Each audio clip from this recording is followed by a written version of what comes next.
नमस्कार दोस्तों, मेरा नाम है उत्तम और स्वागत करता हूं आप लोगों का आपका अपना channel target CTET and JTET 2020 में। तो दोस्तों, मैं आप लोगों के लिए कुछ सीडीपी से रिलेटेड मतलब चाइल्ड डेवलपमेंट बाल विकास जो है उससे रिलेटेड कुछ इंपॉर्टेंट सवालों को लेके आया हूं, क्वेश्चन को लेके आया हूं, जो आपके एग्ज़ाम के लिए जो जुलाई में जो 2020 में एग्ज़ाम होने वाला है उसके लिए बहुत ही महत्वपूर्ण होगा। तो चलिए वीडियो को शुरू करते हैं बिना देर किए हुए। तो दोस्तों, अगर यदि मेरे चैनल पर आप पहली बार विजिट कर रहे हैं तो दोस्तों चैनल को सब्सक्राइब जरूर कर लीजिए। अब वीडियो पसंद आए तो वीडियो को एक लाइक जरूर दे दीजिएगा। चलिए वीडियो को आगे बढ़ाते हैं। तो जैसे कि आप देख पा रहे हैं, फर्स्ट क्वेश्चन है जो मेरा वो दिया हुआ है, क्रिया प्रस्तुत अनुबंधन सिद्धांत का प्रतिपादक किया। ठीक है, क्रिया प्रस्तुत अनुबंधन सिद्धांत का प्रतिपादक किया। तो दोस्तों इसको जो दिया हुआ है, देखें अब कौन दिया है इसको हमको जानना है। तो सबसे पहला ऑप्शन दिया हुआ है हल ने, दूसरा दिया हुआ थर्नडाइक ने, और तीसरा दिया हुआ है हेगार्टी ने, और चौथा दिया है स्किनर ने। तो क्रिया प्रस्तुत का सिद्धांत तो हम लोगों का दिया है दोस्तों, किसने? स्किनर ने दिया है। ठीक है, इसका राइट आंसर क्या हो जाएगा? ऑप्शन नंबर डी सही हो जाएगा। चलिए इस प्रकार से हम लोग चलते हैं दूसरा क्वेश्चन में। तो दूसरा क्वेश्चन हम लोगों का दिया हुआ, कोहलर निम्न में से किससे संबंधित है? कोहलर बोलता है निम्न में से किससे संबंधित है।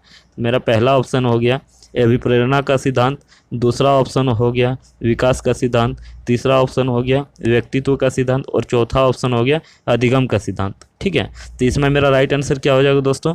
तो कोहलर ने किससे संबंधित दिया है? अधिगम संबंधित सिद्धांत दिया है।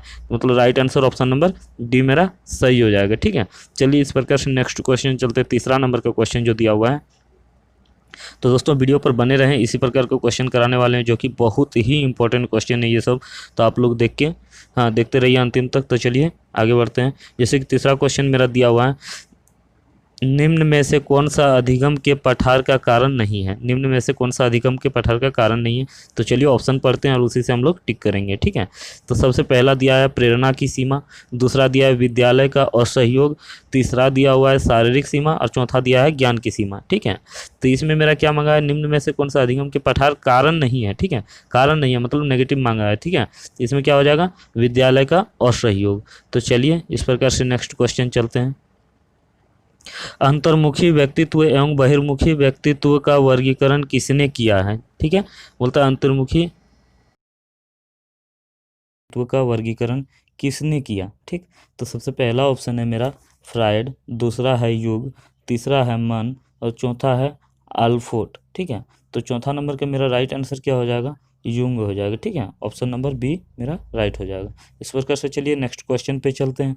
जैसे कि दिया हुआ है, पांचवा क्वेश्चन दिया हुआ है, बुद्धि के तरल क्रिस्टलीय प्रतिमान के प्रतिपादक कौन थे? बुद्धि के तरल क्रिस्टलीय। ठीक है, तो बुद्धि का सिद्धांत किसने दिया? चलिए देखते हैं। सबसे पहला केटल, दूसरा थॉर्नडाइक है, तीसरा क्या है? वर्नन, और चौथा है स्किनर। ठीक है,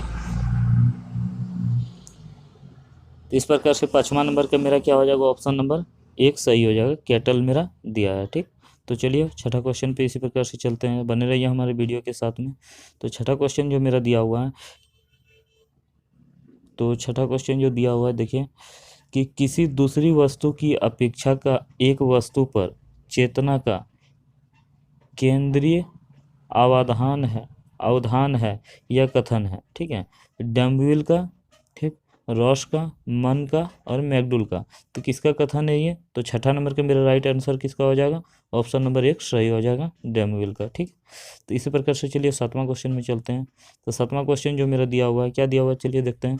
दिया हुआ है, एक बालक जो साइकिल चलाना जानता है मोटर बाइक चलाना सीख रहा है, यह उदाहरण होगा क्षैतिज अधिगम अंतरण का, ऊर्ध्व अधिगम अंतरण का, द्विपार्श्विक अधिगम अंतरण का, कोई भी अधिगम का अंतरण का नहीं। ठीक है, तो इसका मेरा राइट आंसर हो जाएगा, सातवां नंबर का राइट आंसर ऑप्शन नंबर मेरा बी हो जाएगा, ऊर्ध्व अधिगम अंतरण का। ठीक, तो चलिए इस प्रकार से आठवां क्वेश्चन देख लेते हैं। आठवां क्वेश्चन दिया हुआ है, संज्ञान किस बुद्धि के सिद्धांत का हिस्सा है? संज्ञान किस बुद्धि के सिद्धांत का हिस्सा है? ठीक है, तो इसका पहला ऑप्शन दिया हुआ है प्रतिदर्श सिद्धांत, दूसरा दिया है समूह कारक सिद्धांत, तीसरा दिया है गिलफोर्ड का सिद्धांत, और चौथा दिया है फ्लोराइड तथा क्रिस्टलाइज का सिद्धांत। ठीक है, तो इसका मेरा ऑप्शन नंबर 8 का क्वेश्चन नंबर 8 का ऑप्शन नंबर क्या हो जाएगा? गिलफोर्ड का सिद्धांत हो जाएगा, ऑप्शन नंबर सी मेरा सही हो जाएगा। तो इस प्रकार से चलिए नाइन्थ क्वेश्चन में चलते हैं। नंबर क्वेश्चन जो दिया हुआ है, चलिए देखते हैं। संज्ञानात्मक संप्राप्ति का न्यूनतम स्तर है, ठीक है, संज्ञानात्मक संप्राप्ति का न्यूनतम स्तर है। तो क्या है, सबसे पहला है ज्ञान, दूसरा है अब बोध, तीसरा है अनुप्रयोग और चौथा है विश्लेषण। तो नंबर का मेरा ऑप्शन क्या हो जाएगा, ज्ञान मेरा राइट हो जाएगा, ठीक है। इस प्रकार से चलिए नेक्स्ट क्वेश्चन चलते हैं। तो नेक्स्ट क्वेश्चन मेरा 10वां क्वेश्चन जो दिया हुआ है, क्रेसमर ने व्यक्तित्व को निम्न में से किस प्रमुख प्रकार में वर्गीकृत किया है, ठीक। तो ऑप्शन नंबर ए में दिया है क्रिस्काय मतलब दुर्बल, ठीक है, दूसरा दिया है सुडोल का है, ठीक है, तीसरा दिया है गोल का है और चौथा दिया है उपरोक्त सभी। तो मेरा 10 नंबर का उपरोक्त क्या हो जाएगा, उपरोक्त सभी हो जाएगा, ऑप्शन नंबर डी मेरा सही हो जाएगा, ठीक। तो चलिए इस प्रकार से नेक्स्ट क्वेश्चन चलते हैं। जैसे कि दिया हुआ है 11वां नंबर का क्वेश्चन दिया हुआ है मेरा, ठीक। तो 11वां नंबर का मेरा क्वेश्चन दिया हुआ है, संगणन का सिद्धांत निम्न में से किसकी व्याख्या करता है, ठीक है, किसकी व्याख्या करता है। तो सबसे पहला है एक अधिगम का, दूसरा स्मृति का, तीसरा है अभिप्रेरणा का और चौथा है सृजनात्मकता का। तो 11 नंबर का ऑप्शन नंबर क्या हो जाएगा, स्मृति का, मतलब ऑप्शन नंबर बी मेरा राइट हो जाएगा। इस प्रकार से चलिए 12 नंबर का क्वेश्चन देखते हैं। 12 नंबर का क्वेश्चन दिया है, एल्बर्ट बंडूरा निम्न में से किससे संबंधित है, ठीक है, एल्बर्ट बंडूरा बोलता है निम्न में से किससे संबंधित है, ठीक है। तो इसका ऑप्शन नंबर ए में दिया हुआ है सामाजिक अधिगम सिद्धांत, ए नंबर दिया हुआ है सामाजिक अधिगम सिद्धांत, दूसरा है व्यवहारवादी सिद्धांत, तीसरा है संज्ञानात्मक विकास का सिद्धांत और चौथा है मनोलैंगिक विकास, ठीक है। तो इसमें एल्बर्ट बंडूरा का क्या हो जाएगा, option number C, option number A, option number A सही हो जाएगा, ठीक है, सामाजिक अधिगम का सिद्धांत। तो चलिए इस प्रकार से नेक्स्ट क्वेश्चन चलते हैं।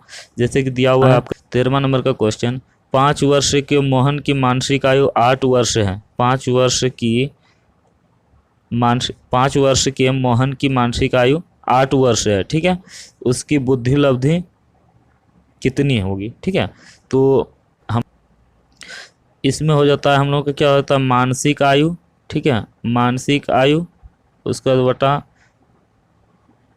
वास्तविक आयु गुना 100 हो जाता है इसका फॉर्मूला, ठीक है, IQ का हो जाता है, ठीक है। इसका फॉर्मूला जो होता है ये होता है। तो चलिए इसी में करते हैं। मानसिक आयु कितना दिया हुआ है, 8 वर्ष दिया हुआ है, मानसिक आयु कितना दिया हुआ है दोस्तों, 8 वर्ष दिया हुआ है, और हम लोगों का दिया हुआ है कितना, वास्तविक आयु 5 वर्ष दिया हुआ है, गुना क्या हो जाएगा 100 हो जाएगा।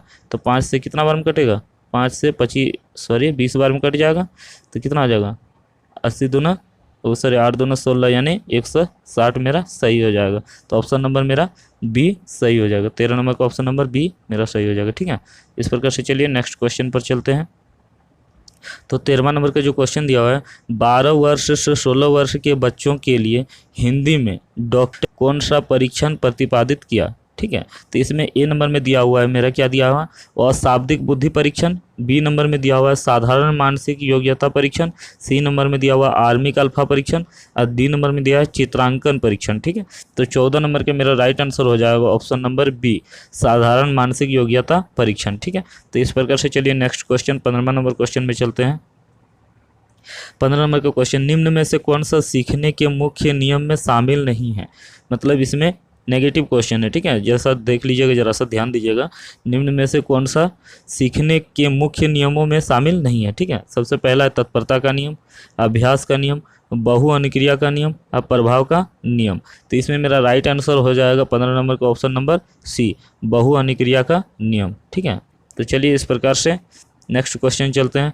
तो नेक्स्ट क्वेश्चन जो दिया हुआ है मेरा क्या दिया हुआ है, देखिए, सूझ या अंतर्दृष्टि के सिद्धांत का प्रतिपादक किसने किया, ठीक है, किसने किया, कौन हो जाएगा, किसने किया। तो चलिए सबसे पहला दिया हुआ है थॉर्नडाइक, दूसरा दिया हुआ है गेस्टाल्ट मनोवैज्ञानिक, तीसरा दिया है हेगार्टी और चौथा दिया है स्किनर। तो 16वां नंबर का मेरा ऑप्शन नंबर क्या हो जाएगा, गेस्टाल्टवादी का सिद्धांत, ठीक है। तो चलिए इसमें आगे बढ़ते हैं फिर नेक्स्ट क्वेश्चन। तो दूसरा क्वेश्चन दिया है 17वां नंबर का जो क्वेश्चन दिया हुआ है, क्या दिया हुआ है, मैकडूगल के अनुसार प्रत्येक मूल प्रवृत्ति से संबंध होता है। पहला है संज्ञान, दूसरा है संवेग, तीसरा है संवेदना और चौथा है चिंतन। तो मेरा राइट आंसर इसका हो जाएगा 17वां नंबर का राइट आंसर मेरा क्या हो जाएगा, संवेग मेरा सही हो जाएगा, ठीक है। इस प्रकार से चलिए नेक्स्ट क्वेश्चन चलते हैं अगला 18वां नंबर का, कौन सा बुद्धि लब्धि स्तर मंद बुद्धि वाले बच्चों का परीक्षण योग्य बुद्धि लब्धि स्तर कहलाता है, ठीक है।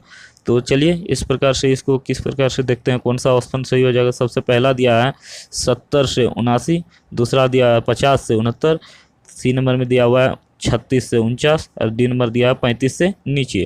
तो इसका राइट आंसर क्या हो जाएगा दोस्तों, 18 नंबर का मेरा राइट आंसर ऑप्शन नंबर ए के साथ सही हो जाएगा। तो हाँ दोस्तों, इस क्वेश्चन में जो है हम अलग अलग बुक में किसी में देखते हैं ये ऑप्शन दिया हुआ है, किसी में ये दिया हुआ है, किसी में ये भी दिया हुआ है, तो इसमें थोड़ा सा कन्फ्यूजन है। आप लोग कमेंट करके जरूर बताएं कि इसमें राइट आंसर क्या हो जाएगा। हमको लगता है जहाँ तक कि होना चाहिए ऑप्शन नंबर ए। ठीक है, तो चलिए इस प्रकार से 19 क्वेश्चन में चलते हैं, 19वां नंबर का क्वेश्चन में चलते हैं। दिया हुआ है क्लाउड पिक्चर टेस्ट निम्न में से किसके मापने में प्रयुक्त होता है। ठीक है, सबसे पहला है बुद्धि, तीसरा है व्यक्तित्व, दूसरा व्यक्तित्व है, तीसरा है अभिक्षमता और चौथा दिया है अभिरुचि। ठीक है, तो 19 नंबर का मेरा ऑप्शन नंबर क्या हो जाएगा, व्यक्तित्व हो जाएगा। ठीक है, ऑप्शन नंबर बी। तो चलिए इस प्रकार से 20वां क्वेश्चन चलते हैं। तो 20वां क्वेश्चन दिया हुआ है क्या, रॉकी इंक ब्लॉट, ठीक है, इंक ब्लॉट, रॉकी इंक ब्लॉट टेस्ट का प्रयोग निम्न में से किसके मापन हेतु किया जाता है। ठीक है, नंबर ए में दिया हुआ है व्यक्तित्व, बी में दिया हुआ है बुद्धि, सी में दिया हुआ है अभिरुचि और डी में दिया हुआ है अभिक्षमता। तो 20 नंबर का मेरा राइट आंसर हो जाएगा ऑप्शन नंबर ए के साथ सही हो जाएगा, मतलब व्यक्तित्व हो जाएगा। ठीक है, तो चलिए इस प्रकार से नेक्स्ट क्वेश्चन चलते हैं। 21वां नंबर का क्वेश्चन जो है, चलिए देखते हैं क्या है। निम्नलिखित में से कौन सा सूक्ष्म गतिक कौशल का उदाहरण है। ठीक, सूक्ष्म गतिक कौशल का मतलब गति से संबंधित क्या हो जाएगा, इसका राइट आंसर सी हो जाएगा, यानी दौड़ना। ठीक है, तो चलिए इस प्रकार से नेक्स्ट क्वेश्चन, खिलौना की आयु कहा जाता है। ये सब बहुत इंपॉर्टेंट क्वेश्चन है दोस्तों, खिलौना की आयु कहा जाता है, ये सब लगभग पूछता है प्रत्येक साल। ठीक है, खिलौना का आयु कौन सा ईयर को कहा जाता है, तो 22 नंबर का मेरा राइट आंसर क्या हो जाएगा, पूर्व बाल्या अवस्था हो जाएगा। ठीक है, ये सब क्वेश्चन आप लोगों को याद कर लेना है। तो चलिए नेक्स्ट क्वेश्चन पे चलते, 23वां नंबर का क्वेश्चन चलते हैं। निम्न में से कौन सी पूर्व बाल्या अवस्था की विशेषताएं नहीं है। ठीक, सबसे पहला है दल या समूह में रहने की अवस्था, दूसरा है अनुकरण करने की अवस्था, तीसरा है प्रश्न करने की अवस्था और चौथा है खेलने की अवस्था। तो मेरा 23 नंबर का जो ऑप्शन हो जाएगा, 23 नंबर का ऑप्शन नंबर क्या हो जाएगा, डी हो जाएगा, खेलने की अवस्था। ठीक है, तो चलिए इस प्रकार से 24वां नंबर का क्वेश्चन को देख लेते हैं। 24 नंबर का ऑप्शन क्वेश्चन में दिया हुआ है 6 से 10 वर्ष की अवस्था में बालक रुचि लेना प्रारंभ करता है। ठीक है, करता है, तो कैसे, ए में धर्म में, बी है मानव शरीर में, सी है यौन संबंधों में और डी है विद्यालय में। तो इसमें 24 नंबर का मेरा ऑप्शन नंबर क्या हो जाएगा, ऑप्शन नंबर डी हो जाएगा सही। ठीक है, विद्यालय में। ठीक, तो चलिए इस प्रकार से 25वां नंबर का क्वेश्चन को देखते हैं। उत्तर बाल्यावस्था में बालक भौतिक वस्तुओं के किस आवश्यक तत्व में परिवर्तन समझने लगते हैं। ठीक, सबसे पहला है द्रव्यमान, दूसरा है द्रव्यमान और संख्या, तीसरा है संख्या और चौथा है द्रव्यमान और क्षेत्र। तो इसमें मेरा राइट आंसर हो जाएगा 24 नंबर का राइट आंसर क्या, 25 नंबर का राइट आंसर क्या हो जाएगा मेरा, द्रव्यमान और क्षेत्र, मतलब डी नंबर सही हो जाएगा। तो इस प्रकार से चलिए 26वां क्वेश्चन करते हैं। 26 नंबर का क्वेश्चन है, बालक अपने व्यवहार की सामाजिक स्वीकृति न सोशल एक्सेप्टेंस, ठीक है, जिस अवस्था में चाहता है वो अवस्था है किशोरावस्था, बाल्यावस्था, शैशवावस्था और प्रौढ़ावस्था। तो 26 नंबर का ऑप्शन नंबर क्या हो जाएगा मेरा, किशोरावस्था सही हो जाएगा। ठीक है, इस प्रकार से आज का वीडियो यहीं तक था। तो दोस्तों अगर यदि मेरे चैनल पर आप लोग पहली बार विजिट कर रहे हैं तो चैनल को सब्सक्राइब जरूर कर लीजिएगा। ठीक है, मेरे चैनल का नाम है टारगेट सीटेट एंड जेटेट 2020। ठीक है, तो आप लोग चैनल को जरूर सब्सक्राइब कर लीजिएगा। ठीक है, तो इस प्रकार से चलिए वीडियो को यहीं पर समाप्त करते हैं और मिलते हैं नेक्स्ट वीडियो में हम लोग। ठीक है, तो आज के लिए इतना ही। जय हिंद, वंदे मातरम। So thank you, all the best, good night.